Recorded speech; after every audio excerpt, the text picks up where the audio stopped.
வேங்கை வலையொலி உறவுகளுக்கு வணக்கம். நம்ம இப்போ ராதாபுரத்தில் இருக்கோம். வேட்பாளர் நேர்காணல் தொடர்ச்சியாக செஞ்சோம். அதுக்கப்புறம் ஒரு பெரிய இடைவெளி. இப்போதான் திரும்ப வாய்ப்பு கிடைச்சிது. ராதாபுரம் தொகுதியின் நாம் தமிழர் கட்சி வேட்பாளரான கிரிஜா தாமரை பாண்டியன் அவர்களை சந்திக்க போகிறோம். வணக்கம்ங்க. வணக்கம். யார் இந்த கிரிஜா தாமரை பாண்டியன்? எப்படி இந்த அரசியலுக்குள்ள வரீங்க? நீங்க என்ன படிச்சிருக்கீங்க? உங்க பின்புலம் அதெல்லாம் அப்படியே சொல்லுங்க. அதுல இருந்து என்னோட ஊர் வந்து கன்னியாகுமரி மாவட்டம் குலசேகரம் அப்படிங்கிற ஒரு கிராமம் தான். அப்பா வந்து விவசாயி. அப்பாவுக்கு வந்து என்னை படிக்க வைக்கணும்ன்ட்டு ரொம்ப ஆசை. அதனால பிஏ தமிழ் இலக்கியம் படித்தேன். படித்து முடித்ததுக்கப்புறம் எம்ஏ தமிழ் இலக்கியம், எம்ஃபில் படித்தேன். அதுக்கப்புறம் திருமணம் நடந்தது. திருமணத்துக்கு அப்புறம் கணவருக்குமே என்னை படிக்க வைக்கணும் அப்படின்ட்டு ஆர்வம். அதுக்கப்புறம் முனைவர் பட்டம் பிஹெச்டி படிச்சிருக்கேன். பிஹெச்டி முடிச்சோம். ஆமா, முனைவர் பட்டம். எதுல? தமிழ்லயே. அதுவும் குறிப்பா ஓலைச்சுவடி. ஓலைச்சுவடி மேல ஆர்வம் வர காரணம், எம்ஃபில் படிக்கும்போது எம்ஃபில் வந்து கேரளா பல்கலைக்கழகத்தில் படித்தேன். அங்கே வந்து முனைவர் பட்டம், முன்முனைவர் பட்டம் எம்ஃபில், அதோட ஆய்வேடு வந்து யாராக இருந்தாலும் ஓலைச்சுவடியில் தான் பண்ணணும் அப்படிங்கிறது அங்கே ஒரு கட்டாயம். அதுக்காக தான் முதல்ல நான் ஓலைச்சுவடி அப்போ தான் நானுமே பார்க்குறேன். அதுக்கப்புறம் அந்த ஓலைச்சுவடியில் ஆய்வேடு நாங்கள் சமர்ப்பிக்கிறோம். எம்ஃபில் பட்டம் வாங்கினதுக்கப்புறம் சரி நம்ம முனைவர் பட்டம் பிஹெச்டியுமே அதே ஓலைச்சுவடியில் பண்ணலாம் அப்படிங்கிறதுக்காக ஓலைச்சுவடியிலே தான் முனைவர் பட்டம் வாங்கியிருக்கிறேன். உடையார் சுவாமி கதைப்பாடல் பதிப்பும் ஆய்வும் அப்படிங்கிற தலைப்பில் முனைவர் பட்டம் வாங்கினேன். அவருடைய கட்சி கொள்கையெல்லாம் இதில் எழுதியிருக்கோம்.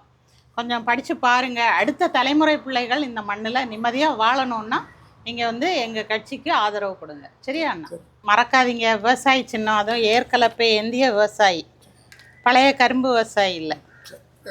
ஞாபகம். சரிங்க அண்ணா, மகிழ்ச்சி. ரொம்ப நன்றி. நாம் தமிழர் கட்சி விவசாய சின்னத்துக்கு ஆதரவு கொடுங்க. லஞ்சம் ஊழல் இல்லாத ஒரு ஆட்சி அமையணுங்கிற ஒரு நல்ல எண்ணத்துக்காக வீடு வீடாக போய் எங்கள் கட்சி கொள்கைகளை நாங்கள் சொல்லி ஓட்டு கேட்டுட்ருக்கோம். பழைய இந்த திமுக அதிமுக கட்சிகளுக்கு இவ்வளோ காலம் வாய்ப்பு கொடுத்துட்டீங்க, எந்த பலனும் இல்லை. ஒரு தடவை எங்களுக்கு வாய்ப்பு கொடுங்க. அதுக்காக தான் உங்களை தேடி வீடு வீடாக நாங்கள் போயிட்டுருக்கோம். ஒரு வீடு வீடாக. சரிங்க. தமிழ் முனைவர் ஒருத்தர் தான் ராதாபுரத்தின் வேட்பாளர். சரி, எப்படி இது படிச்சுட்டு நீங்க பணி புரிஞ்சிட்டு இருக்கீங்களா?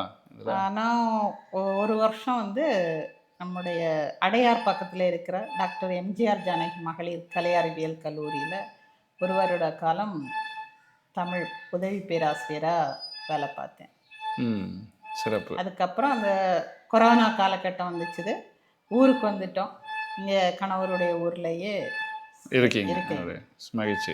எப்படி இந்த தமிழ் தேசிய ஆர்வம், நாம் தமிழர் கட்சியில் இணைஞ்சு பயணிக்கிறது, இதெல்லாம் எப்படி நடந்துச்சு? ஆரம்பத்துலேருந்தே என்னென்னா, நான் பிறந்த ஊரில் வந்து நல்ல செழிப்பான ஒரு இடம். எங்கே பார்த்தாலும் பச்சை பசேல்ட்டு இருக்கும். எல்லாமே தண்ணி எல்லாம் நிறைய இருக்கும். நல்ல இன்றைக்குமே நீங்கள் பார்க்கலாம், அந்த பக்கம் போனீங்கன்னா நல்ல அழகான ஒரு இடம். அப்படி ஒரு இடத்துல பிறந்து வளர்ந்துக்கிட்டு கல்யாணம் பண்ணிக்கிட்டு வந்தது இந்த ராதாபுரம் தொகுதி, இந்த சிவசுப்பிரமணியபுரம்ங்கிற இந்த கிராமத்தில். 20 வருஷத்துக்கு முன்னாடி நான் திருமணமாகி இங்கே வரும்போது இங்கே சுற்றி பார்த்தீங்கன்னா கொஞ்சம் வீடுகள் தான் இருக்கும். ஆனால் முழுக்க முழுக்க அந்த சீமை கருவேலம்ங்கிற அந்த மரம் மட்டும்தான் இருக்கும். வேறு மரமே இருக்காது. இப்போ எங்கேயாச்சும் ஒரு தென்னை மரம் அப்படி தான் பார்க்க முடியுமே தவிர்த்து நம்ம நிறைய வேறு எதையும் பார்க்க முடியாது. இப்போ நான் என்னுடைய கணவர்கிட்ட சொல்கிறது, எதுக்கு இப்படி கருவேல மரத்தையெல்லாம் நட்டு வளர்த்து வச்சுருக்கிறீங்க, இதனால என்ன பலன் அப்படின்னு நான் கேட்பேன். அப்போ சொல்லுவாங்க, இல்லை வேறு நமக்கு எந்த மரமும் வச்சாலும் வராதிங்க, ஏன்னா தண்ணி பிரச்சனை இருக்குது. தண்ணி இல்லாததுனால நம்ம என்ன தான் பண்ணாலுமே எல்லாம் காஞ்சு போயிடும். அதனால யாரும் அதிகமாக விவசாயம்லாம் பண்ணுறதில்ல அப்படி சொல்லுவாங்க. இப்போ கருவேல மரம் மட்டும் எப்படி இவ்வளோ, ஆனால் பச்சை பசேல்னு அவ்வளோ அழகாக இருக்கும். எவ்வளோ வெயில் அடித்தாலும் அந்த வெயிலை தாங்கிக்கிட்டா மட்டும் எப்படி வளருது இந்த மண்ணில் அப்படிங்கும்போது, இல்லை அது எப்படின்னு தெரியல, கருவேல மரம் மட்டும் இருக்குது அப்படிம்பாங்க. அந்த ஆராய்ச்சிக்குள்ளே ரொம்ப போனதில்லை, ஏன் மரம் வளருது. ஏன்னா அதுக்கான சூழலும் இல்லை. ஒரு 10 நாள் இங்கே இருந்திருப்போம். அப்புறம் கணவர் வந்து தனியார் கல்லூரியில் அவங்களுமே தமிழ் படிச்சிருக்காங்க, முனைவர் பட்டம் வாங்கியிருக்கிறாங்க. அவங்க பணி மாறுதலுக்காக நாங்கள் ஒரு ஊராக போயிட்டு இருந்ததுனால எனக்கு சொந்த ஊரில் இருக்கிற வாய்ப்பு அதிகம் இல்லை. ஆரம்பத்தில் வந்து கோயம்புத்தூரில் ஒரு 2 வருஷம், அதுக்கப்புறம் நாமக்கல்ல ஒரு 5 வருஷம், அதுக்கப்புறம் சென்னையில் ஒரு 10 வருஷத்துக்கு மேலே இருந்துட்டோம். ம். அப்படிங்கும்போது நான் என்னைக்காச்சும் ஒரு தடவை ஊருக்கு வர்றது, ஒரு 2 நாள் இருக்கிறது, கிளம்புறது. அப்படிங்கும்போது நம்ம இந்த ஊரை பற்றிய சிந்தனை அதிகம் இல்லை. இப்போ நாங்கள் இங்கே இந்த கொரோனாக்கு அப்புறம் இங்கே வந்து இருக்க ஆரம்பிச்சதுக்கப்புறம் தான் நான் யோசிப்பேன். ஏன் இப்படி இருக்கு இந்த இடம் மட்டும்? இன்னுமே அன்னைக்கு பார்த்ததுக்கும் அந்த நான் இப்போ திருமணமாகி வந்த அந்த புதிதில் இந்த ஊரை பார்த்ததுக்கும் இன்னைக்கு பார்க்குறதுக்கும் இருக்கிற வித்தியாசம் ஒன்றே ஒன்று தான். அன்னைக்கு 10 வீடுகள் இருந்துச்சு, இன்னைக்கு ஒரு 50 வீடுகளுக்கு மேலே இருக்குது. ஆனால் அதே சீமை கருவேல மரங்கள் தான் இருக்குது அதிகமாக. வேற அந்த எந்த மாற்றமும் இல்லை. இப்போ ஏன் இப்படி இருக்குது இந்த இடம் இன்னும் வளராமலே இருக்கே, வளர்ச்சி அடையாத ஒரு இடமாவே இருக்கே. அது மாதிரி தண்ணி வந்து குட ஒரு குடம் தண்ணி 8 ரூபான்ட்டு காசு கொடுத்து வாங்குவாங்க. ம். இப்போ இதெல்லாம் பார்க்கும்போது என்ன தண்ணிக்காக இவ்வளோ கஷ்டப்படுறாங்க, அப்படி அந்த சிந்தனைகள் வந்துக்கிட்டே இருந்தது. ஏன் இந்த இடம் இப்படியே இருக்குன்ட்டு யோசிச்சுட்டே இருக்கும்போது தான் நான் அந்த காலகட்டத்தில் தான் நம்ம கொரோனாங்கிறதுனால பள்ளிக்கூடம் எதுவும் நடக்கலை, எல்லாமே ஆன்லைன் கிளாஸ். அப்போ அது வரைக்குமே என்கிட்ட செல்ஃபோன் இருந்துச்சு, ஆனால் அந்த இன்டர்நெட் உபயோகம் வந்து உபயோகப்படுத்தினது இல்லை, தேவைப்படலை எனக்கு. அப்படிங்கிறனால தேவையில்லையா இருந்துச்சு. இப்போ இந்த கொரோனா காலகட்டத்தில் ஆன்லைன் வகுப்புங்கிறனால அந்த நம்ம நெட்டு போட ஆரம்பித்தோம். குழந்தையோட கல்விக்காக அவங்க அதை பார்க்குற நேரம் தவிர்த்து மற்ற நேரத்தில் ஃபோனை எடுத்து பார்க்குறது. அப்படி பார்க்கும்போது தான் சீமான் அண்ணா பேசுகிறது நான் கேட்டேன். அதுக்கு முன்னாடியும் கேட்டிருக்கிறேன், ஆனால் ரொம்ப அது கூர்ந்து கவனித்ததெல்லாம் இல்லை. கேட்கும்போது இப்போ நம்ம என்ன நினைக்கிறோம், இப்போ இயற்கையை பாதுகாக்கணும், எப்படி எல்லாமே எதுவுமே நல்லால இப்படி போயிட்டுருக்கே, எல்லாம் காஞ்சி போயிட்டுருக்கே, வீணாக போயிட்டுருக்கே, அடுத்த தலைமுறை எப்படி இந்த மண்ணில் வாழ முடியும், அப்படியெல்லாம் நமக்கு எந்த சிந்தனை இருந்ததோ அதே தான் அண்ணாவும் பேசுகிறத கேட்கும்போது, அப்போ நம்மளோட ஒத்த சிந்தனை உள்ள ஒரு கட்சியில் நம்ம சேர்ந்தா என்ன அப்படிங்கிற மாதிரி ஒரு எண்ணம் வந்துச்சு. 2021 நாம் தமிழர் கட்சியில் நான் உறுப்பினராக சேர்ந்ததுமே இந்த தனக்கர்குளம் ஊராட்சிக்கு வந்து பொருளாளராக அந்த பொறுப்பையும் ஏற்றுக்கிட்டேன். அது அப்படி போயிட்டு இருந்துச்சு. இப்போது அண்ணா வந்து நாம் தமிழர் கட்சியினுடைய ராதாபுரம் சட்டமன்ற தொகுதி வேட்பாளராக என்னை அறிமுகப்படுத்தி இருக்கிறாங்க. மகிழ்ச்சி. அப்போ உங்களுக்கு ஏற்கனவே இங்கே இயற்கை சார்ந்த சிக்கல் இருந்துச்சு, அதை பார்க்குறீங்க, அது உங்கள் வாழ்வியலில் ஒரு தாக்கத்தை ஏற்படுத்தும் போது அதை பற்றியே ஒருத்தர் தீர்வு தரேன்னு மேடையில் பேசுகிறத பார்க்கும்போது உங்களுக்கு ஒரு இயல்பாகவே ஒரு ஈர்ப்பு ஏற்பட்டு வரீங்க. சரி, இப்போ வேட்பாளராக நீங்கள் அறிவிக்கப்பட்டு கொஞ்சம் காலம் ஆயிடுச்சுன்னு நினைக்கிறேன் இல்லையா? நீங்கள் ஒரு 6-8 மாதம் இருக்குமா? 6 மாதம் இருக்கும். அப்போ நீங்கள் போய் வேலை செய்ய தொடங்கிட்டீங்க. மக்கள் எப்படி பார்க்குறாங்க? ஏன்னா இங்கே ஏற்கனவே சட்டமன்ற உறுப்பினராக இருக்கிறவர் வந்து தமிழ்நாட்டு சட்டப்பேரவையின் சபாநாயகராக இருப்பவர் இல்லையா? அப்போ அப்படி இருக்கிற ஒருத்தர் அவர் வந்து கடந்த 5 ஆண்டுகளில் எப்படி செயல்பட்டு இருக்கிறாரு, அதோட தாக்கம் இங்கே தொகுதியில் எப்படி இருக்குது, சபாநாயகராக இருக்காரு அப்படிங்கிற ஒரு பெருமையோட மக்கள் இருக்காங்களா? அப்படி இருக்கிற மக்கள் உங்களை எப்படி பார்க்குறாங்க, உங்களை எப்படி நினைக்கிறாங்க? லஞ்சம் ஊழல் இல்லாத ஒரு ஆட்சி அமைக்கணும், நேர்மையான ஒரு ஆட்சி அமையணும் அப்படிங்கிற ஒரு நல்ல எண்ணத்துல தான் நாங்கள் வந்திருக்கிறோம். தந்தை மகன் தூயாவியாரின் பேராலே சரியான குடிக்க தண்ணி வசதி இல்லை இன்னமுமே நிறைய ஊர்களில். ஆனால் கூட்டு குடிநீர் திட்டத்தை நாங்கள் அமல்படுத்திட்டோம், எல்லா ஊருக்கும் தண்ணி வருது அப்படிங்கிறாங்க. 15 நாளுக்கு ஒரு தடவை தான் குடிக்க தண்ணி வருதுன்ட்டு மக்கள் நம்ம இப்போ பரப்புரைக்கு போகும்போது சொல்கிறாங்க, குடிக்க தண்ணி இல்லை அப்படின்ட்டு. பொறுத்தவரை முதன்மையான பிரச்சனை வந்து குடிநீர் வந்து மாதத்துக்கு ஒரு நேரம் வர்றதே அரிதாக இருக்குது. மாதத்துக்கு ஒரு நேரம் வர்றதே அரிதாக இருக்குது. அது நல்லா இருக்கும் அத்தனை நாளைக்கு அந்த தண்ணி. அது வந்து மக்கள் மிகவும் கஷ்டமான நிலையில் இருக்காங்க. வந்தாலும் ஒரு 2 குடம் 3 குடம் தான் வருது, அதிகபட்சம் மாதத்துக்கு 2 நேரம் வருது. அப்புறம் அது மற்றதுக்கு என்ன பண்ணுவீங்க? மற்றதுக்கு பைசா கொடுத்து வாங்குறாங்க. இப்போ வீடு குடும்பங்களில் நிகழ்ச்சிகள்லாம் இருக்குங்களே, அதுக்கு தண்ணி டேங்கரில் பைசா கொடுத்து தான் வாங்க வேண்டியிருக்கு. சென்னை போல் நகரங்கள்லையும் அதே வாழ்க்கை தான், இங்கேயும் அதே வாழ்க்கை. அதான் வியப்பாக இருக்குது. ஒன்றும் அவ்வளோ அடர்த்தியான இடங்கள் இதில் நாங்கள்லாம் பார்த்தீங்கன்னா, நாங்கள் சின்ன பிள்ளைலாம் இருக்கச்சில் இந்த இதில் ஒரு கிணறு, உள்ள ஒரு கிணறு, ஊர் கிணறு மட்டும் 4 கிணறு உண்டு. அந்த கிணத்துல இருக்கிற தண்ணியை மக்கள் குடிப்பாங்க, அதுவே போதுமானதாக இருக்குது. இப்போ நம்முடைய வாழ்நாள்லேயே நம்ம பார்த்துட்டு அந்த எந்த நீர்நிலையெல்லாம் அழிஞ்சு மண்ணாக போனது. சாலைகள் பார்த்தீங்கன்னா முழுக்க குண்டும் குழியுமான சாலைகள் தான். இப்போ ஒரு 10 நாளுக்கு முன்னே தான் அந்த குண்டும் குழியுமாக இருக்க சாலைகளை வந்து ஒட்டு போடுறாங்க. ஏன்னா தேர்தல் வருது இல்லை, அதுக்காக முழுக்க குண்டுங்குழியமான சாலைகளாக தான் இருந்துச்சு 10 நாளுக்கு முன்ன வரைக்கும். எந்த தெருவில் நீங்கள் போனீங்கன்னா அது மாதிரி மின் விளக்குகள் இரவு பரப்புரை முடிச்சுட்டு வரும்போது அவ்வளோ இருட்டாக இருக்கும். நான்லாம் நினைப்பேன் எப்படி இதுக்குள்ளே மக்கள் வாழ்ந்துட்டு இருக்காங்கன்ட்டு. தெருவிளக்குகளே இருக்காது, அவ்வளோ இருட்டாக இருக்கும். குடிக்க தண்ணி இல்லை, பயணிக்க சரியான சாலை இல்லை, மின் விளக்கு வசதி இல்லை, எதுவுமே இல்லை. இதை விட கொடுமை என்ன அப்படின்னா, கிட்டத்தட்ட 55 கல்குவாரிகள், அதில் 52 கல்குவாரிகள் இன்னமும் இயங்கிக்கிட்டு இருக்குது. ஒரு நிமிஷத்துக்கு ஒரு தடவை ஒவ்வொரு வண்டியில் வந்து நம்மளுடைய இந்த மலைகளை உடைச்சி அதானியோட விழிஞம் துறைமுகத்துக்காக கொண்டு போய்கிட்டே இருக்கிறாங்க. இப்போ இவ்வளோ பெரிய ஒரு இயற்கை வளக்கொள்ளை, கனிம வளக்கொள்ளை நடந்துட்டு இருக்குது. அது தடுக்க வேண்டிய இடத்துல இருக்கக்கூடிய அந்த சபாநாயகர் இப்போ ஒரு மாதத்துக்கு முன்னாடி ஒரு கல்லூரி நிகழ்வில் பேசுகிறாங்க, எனக்கோ என்னுடைய மகனுக்கோ குடும்பத்தாருக்கோ எந்த ஒரு கல்குவாரியும் அவங்க பேரில் இல்லை, அப்படி இருக்கிறதா நீங்கள் நிரூபித்தா நான் எழுதி தரேன். பொது ராதாபுரம் தொகுதிக்குள்ள முக்கியமான பிரச்சனைகள் 5 பிரச்சனைகள் இருக்குது. 1 குடிநீர் பிரச்சனை, 2 கல்குவாரி பிரச்சனை, 3 கூடங்குளம் அணு உலையினால் பாதிக்கப்படுற தூண்டில் பாலம் பிரச்சனை, 4 விவசாயிகள் பிரச்சனை, 5 மதுக்கடை பிரச்சனை, சிறு குழந்தைகள் பாலியல் துன்புறுத்தலுக்கு ஆளாக்கப்படுகிறார்கள், நிறைய இருக்குது இந்த இடத்துல.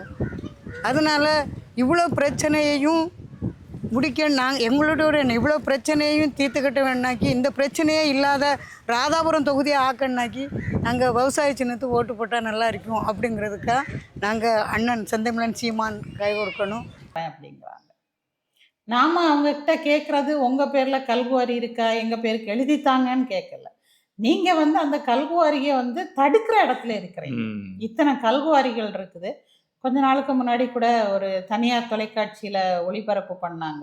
இருக்கன்துறை அப்படிங்கிற ஊரில் வந்து 20க்கும் மேற்பட்ட கல்குவாரிகள் ஒரே இடத்துல இருக்குது. அந்த பார்த்ததும் பெரிய அதிர்ச்சி. இங்கே ராதாபுரம் தொகுதியில் ஒரே இடத்துல. ஏன்னா நம்ம வந்து உள்ளே போய் பார்க்கலாம் முடியாது, அனுமதி இல்லை. நம்ம வண்டிகளை ஏற்றிட்டு போகிறத தான் பார்க்க முடியும். இரவு நேரங்களில் நீங்கள் இந்த வடக்கன் குளத்துலேருந்து காவல் கிணறு அந்த சாலையில் பார்த்தீங்கன்னா வரிசையாக போய்கிட்டே இருக்கும். 16 சக்கர வாகனங்களில் அவ்வளோ கல் ஏற்றிக்கிட்டு போய்கிட்டே இருப்பாங்க. இப்போ இதெல்லாம் தடுக்க வேண்டிய ஒரு இடத்துல இருந்த ஒரு சபாநாயகர், சாதாரண சட்டமன்ற உறுப்பினர் கூட இல்லை. நம்ம முதல்வர் வந்தாலே முதல்வரே எந்திரிச்சு நின்று மரியாதை, சட்டப்பேரவையின் தலைவர் முதல்வரே எந்திரிச்சு நின்று மரியாதை கொடுக்கக்கூடிய ஒரு இடத்துல இருக்கக்கூடிய சபாநாயகர் தன்னுடைய தொகுதியை எந்த அளவுக்கு சிறப்பாக செயல்படுத்தி இருக்கலாம், எதுவுமே பண்ணலை. அவர் பண்ணது என்னன்னா, சாலையோரத்தில் இருக்கக்கூடிய பேருந்து நிலையம் நல்லா தான் இருக்கும், பேருந்து நிலையம் அதை இடிச்சுக்கிட்டு மறுபடியும் அதை கட்டிட்டு அவ்வளோ பெரிய எழுத்துல அப்பாவோ எம்எல்ஏ அப்படின்ட்டு எழுதுறாரு. நம்ம இப்போ இருக்கிறது வந்து உவரிங்கிற ஊர். உவரியில் இருக்கிற துணை சுகாதார நிலையம், ஆரம்ப சுகாதார நிலையம், primary health care centre, secondary health care centre சொல்லுவாங்கள்ல, எல்லாருக்கும் தெரிஞ்சிருக்கும். அந்த மாதிரி இது செகண்டரி ஹெல்த் கேர் சென்டர்னு வச்சுக்கோங்களேன், துணை சுகாதார நிலையம். இங்கே பாருங்கள், 2021 தான் திறந்து வச்சிருக்கிறாரு, அப்பாவு தான் திறந்துருக்கிறாரு. எப்போ பேசும்போது இந்த திமுக காரங்க சுகாதாரம் மருத்துவம் வந்து இங்கே இலவசம், அங்கங்கே சுகாதார நிலையம் இருக்குது, நம்மக்கிட்ட இருக்கிற மாதிரி இன்ஃப்ராஸ்ட்ரக்சர் யாருக்கிட்டையுமே இல்லை, அது சிறப்பாக இயங்குது, அங்கே ஒவ்வொரு இடத்துலையும் மருத்துவர் இருப்பாங்க. நாங்கள் எப்படி இருக்காங்கன்னு பார்த்துக்கோங்க. பூட்டி இருக்கு நம்ம வரும்போது. இது எதுக்கு? உடனடியாக இந்த ஊரில் ஏதாவது ஒரு அவசரம் அப்படின்னா அவங்களை இங்கே கொண்டு வந்து காட்டலாம். அவசரத்துக்கு எந்த நாள் எந்த நேரம் இதெல்லாம் தெரியாது. அப்போ அதுக்காக தான் இந்த சுகாதார நிலையங்கள் அங்கங்கே வச்சுட்டா இங்கே தேவையான முதல் உதவி அளவிலான ஒரு சிகிச்சையாவது மருத்துவமாவது கொடுத்துருவாங்க. அடுத்த கட்டத்துக்கு பெரிய மருத்துவமனைக்கு அனுப்புறதுக்கும் இவங்களால எளிதாக உதவ முடியுங்கிறதுக்கு தான் இது உருவாக்குனது. பூட்டி வச்சுட்டு போகிறதுக்கா? அங்கே மருத்துவர் இல்லை, நர்ஸ் இல்லை, இதெல்லாம் பேசினா செவிலியர் இருக்காங்க, மருத்துவர் இருக்காங்க, எல்லாம் சொல்லுவாங்க. 8 மணி நேரம்னு 3 ஷிஃப்ட்டில் இருப்பாங்க அப்படிம்பாங்க. அவங்க ஷிஃப்டெல்லாம் இப்போ பார்த்தீங்கன்னா தெரிஞ்சிருச்சு. ஒரு நபர் இல்லை. இது உங்கள் தொகுதிக்கு உட்பட்ட இடத்துல தான் வருது. உங்கள் சட்டமன்ற உறுப்பினர், சட்டப்பேரவையின் தலைவர் தான் திறந்து வச்சிருக்கிறாரு. சட்டப்பேரவை தலைவர் மட்டும் இல்ல, பாராளுமன்ற உறுப்பினர் முன்னிலையில திறந்து வச்சிருக்காங்க. ஞான திரவியம் அவங்க முன்னிலையில திறந்து வச்சிருக்கிறாங்க. என்ன கொடுமை அப்படின்னா, வரிசையா போட்டிருக்கிறாங்க இந்த அவசர சிகிச்சை மற்றும் காயம் கட்டும் இடம். எப்போ யாருக்கு அவசரம் வரும், எப்போ யாருக்கு காயம் படும்னு எல்லாம் சொல்ல முடியாது. இப்படி பூட்டு போட்டு வச்சுருந்தாங்கன்னா எங்கே தான் போவாங்க மக்கள்? நான் என்ன கேட்குறேன், இது உங்கள் சொந்த பணம் இல்லை, அதில் வந்து உங்கள் பேர் அவ்வளோ பெருசாக எழுதுறதுக்கு. இது வந்து மக்களுடைய வரி பணம். நீங்கள் அதில் என்ன எழுதணும் அப்படின்னா, இது எந்த பேருந்து நிலையம், இப்போ வடக்கன்குளம்னா வடக்கன்குளம் பேருந்து நிலையம், எங்கேருந்தோ தூரம் வந்து வர்றவங்களுக்கு இந்த பேருந்து நிலையத்தில் இறங்கணும் அப்படிங்கும்போது அந்த பேருந்து இது வடக்கன்குளம் வந்துட்டோம், நம்ம இறங்குற இடம் வந்துச்சுன்ட்டு அதை பார்த்து இறங்குறதுக்கு தான் அந்த பேருந்து நிலையமே தவிர்த்து உங்களுடைய விளம்பரத்துக்காக இல்லை. திராவிட மாடல் அரசு வந்து ஒரு விளம்பர மாடல் அரசுங்கிறதுக்கு சரியான உதாரணம் அப்பாவுதான். இப்போ இவ்வளோ மோசமாக அவர் செயல்பாடுகள் இங்கே மட்டும் இல்லை, பேரவையிலையும் அவரோட செயல்பாடுகள் சரியில்லைன்னு தான் நிறைய விமர்சனங்கள் உண்டு அவர் மேலே. ஆனாலும் இங்கேயும் கிட்டத்தட்ட அதே மாதிரி தான் ஒரு தொகுதியும் வச்சிருக்காருன்னு சொல்கிறீங்க. இந்த முறையும் அவர் தான் போட்டியிடுறாரு. அப்போ களத்தில் மக்கள் என்ன சொல்கிறாங்க, எப்படி பார்க்குறாங்க? இப்போ நாங்கள் போகும்போது மக்களுக்கு வந்து புரிதல் இருக்குது, நமக்கு அது தெரியுது. இத்தனை கல்குவாரி இருக்குது, கல்குவாரி இருக்கிறதுனால தான் இங்கே என்ன சிக்கல் இருக்குது ராதாபுரம் தொகுதியில் இந்த பகுதி? இவங்க என்ன செய்கிறாங்கன்னா, நம்ம இப்போ ஒரு அந்த அலுவலகத்துக்கு உள்ளே போகிறோம் அப்படின்னாக்கி நம்மளுக்குள்ள செல்ஃபோன் எல்லாமே பறித்து துற வச்சுருந்தாங்க. நம்ம அங்கே உள்ள எந்த இதுவுமே நம்ம ரெக்கார்டிங் பண்ண முடியாது, ஒன்றும் பண்ண முடியாது. இப்போ நான் வந்து இப்போ எங்கள் ஊரில் என்கிட்ட ஒரு 4 ஏக்கர் இடம் இருக்குது அப்படின்னு சொன்னாக்கி, காட்டில் விலங்காடு அதாவது புஞ்ச நிலம் இருக்குது அப்படின்னா என்னுடைய அனுமதி இல்லாமல் அடுத்த ஆட்களுக்கு குத்தகை போட்டு கொடுத்துருது, பணத்தை வாங்கிட்டு. இப்போ நமக்கு தெரியாமல் மறுநாள் நம்ம அங்கே போய் பார்த்தோம்னா அவன் அங்கே ஜேசிபி எல்லாம் க்ளீன் பண்ணிட்டு இருப்பான் மாதிரி நம்ம அங்கே போய் அடிப்படி போட்டு எடுத்து காவல்துறையில் வந்து கம்ப்ளைண்ட் ஆகும், அதுக்கப்புறம் பிரச்சனை ஆகி தான் இதாகும். இவங்க இப்போ 100 அடி தோண்டணும் இல்லை 50 அடி தோண்டணும் அப்படின்னா அனுமதி வாங்கிக்கிட்டு 300 அடி 400 அடி அந்த மாதிரி தோண்டி கல்லுகளை எடுக்கிறது. அப்போ என்ன ஆகுதுன்னா, நிலத்தடி நீர்மட்டம் வந்து அந்த நீர் ஊற்று இருக்குல்ல அந்த கல்குவாரிக்குள்ளே போயிடுது. இப்போ ஏற்கனவே தண்ணி இல்லாத ஒரு தொகுதி, இந்த நீரூற்றெல்லாம் அங்கே போகும்போது 40 அடியில் தோண்டினாலே நமக்கு போர் போட்டாலே தண்ணி கிடச்சிட்டு இருந்துச்சு. இப்போ 300 அடி 400 அடி போனால் கூட தண்ணி இல்லை. இப்போ இது எதனாலங்கும் போது கல்குவாரியும் முக்கிய காரணம் அப்படிங்கிறது புரியுது. அது மட்டும் இல்லை, இன்னொன்று என்ன அப்படின்னா, மகேந்திரகிரி மலைன்ட்டு ஒரு மலை இருக்குது, அது மேலே கஞ்சிப்பாறை அணைக்கட்டு இருக்குது. அந்த அணைக்கட்டுலேருந்து வரக்கூடிய தண்ணி வந்து 50க்கும் மேற்பட்ட குளங்கள் நிறையும் அங்கேருந்து வர்ற தண்ணினால். இந்த அப்பாவு அவர் என்ன பண்ணியிருக்காங்க அப்படின்னா, கிட்டத்தட்ட 150 ஏக்கர் அந்த மகேந்திரகிரி மலையை ஒட்டின இடங்களை வந்து ஆக்கிரமிப்பு பண்ணி வச்சுருக்கிறாங்க. இந்த கஞ்சிப்பாறை அணைக்கட்டுலேருந்து வரக்கூடிய அந்த நீர்வழி தடம் வந்து ஆக்கிரமிக்கப்பட்டிருக்குது. அந்த தண்ணி வந்து இங்கே வராது குளத்துக்கு. அப்போ எல்லா குளமுமே வறண்டு போயிடுச்சு.